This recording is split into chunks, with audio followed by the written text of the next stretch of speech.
અમદાવાદના વસ્ત્રાલ વિસ્તારમાં આવેલ હીરાબા શિક્ષણ સંકુલનો 34મો વાર્ષિકોત્સવ અત્યંત ઉત્સાહભેર ઉજવાયો। આ પ્રસંગે અમદાવાદ જિલ્લા શિક્ષણાધિકારી રોહિત ચૌધરી અને ગુજરાત પાઠ્યપુસ્તક મંડળના નિયામક હર્ષદ ચૌધરી વિશેષ અતિથિ તરીકે ઉપસ્થિત રહ્યા। કાર્યક્રમમાં શાળાના એવા પૂર્વ વિદ્યાર્થીઓનું સન્માન કરવામાં આવ્યું જેઓ આજે ઉદ્યોગપતિ તરીકે અથવા તો સરકારી ઉચ્ચ હોદ્દા પર રહીને સમાજ સેવા કરી રહ્યા છે। આ સાથે ધોરણ 10 અને ધોરણ 12ના તેજસ્વી તારલાઓ તેમજ રાજ્ય કક્ષાની સ્પર્ધાઓમાં વિજેતા થયેલા વિદ્યાર્થીઓને ટ્રોફી અને મેડલ આપી નવાજવામાં આવ્યા।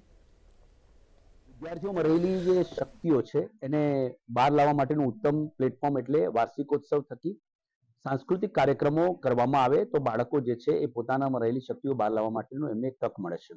અહીંયા હીરાબા શિક્ષણ સંકુલ દ્વારા આજે એક 34મો વાર્ષિકોત્સવનું આયોજન કરેલું હતું। સાથે સાથે એમાં ભૂતપૂર્વ વિદ્યાર્થીઓ કે જે આજે રાજ્ય, રાષ્ટ્ર કે આંતરરાષ્ટ્રીય સ્તરે ખૂબ મોટું નામ કમાયેલા છે તેઓનું સન્માન કાર્યક્રમ પણ રાખવામાં આવ્યો હતો। વિદ્યાર્થીઓના જીવન ભાગને ખીલાવવા માટેની આ ઉત્તમ તક કહી શકાય। હું હીરાબા શિક્ષણ સંકુલના સંચાલક શ્રી દેવેન્દ્રભાઈ ચૌધરી, ભીખુભાઈ અને સમગ્ર ટીમને ખૂબ ખૂબ ધન્યવાદ પાઠવું છું અને વિદ્યાર્થીઓનો કાર્યક્રમ ખરેખર ખૂબ ઉત્તમ હતો। અમારા ત્યાંથી જે છોકરાઓ ભૂતપૂર્વ છોકરાઓ અહીંથી ભણીને ગયા અને એ છોકરાઓ ક્યાંય બિઝનેસમેનમાં છે, ક્યાંય અધિકારીમાં છે, ક્યાંય ડૉક્ટર કે રીતના છે, તો એ મહેમાનોને તરીકે બોલાવી એમનું સન્માન કરી અને બાકી જે અત્યારે હાલ છોકરાઓ ભણે છે એમને પ્રેરણા મળે।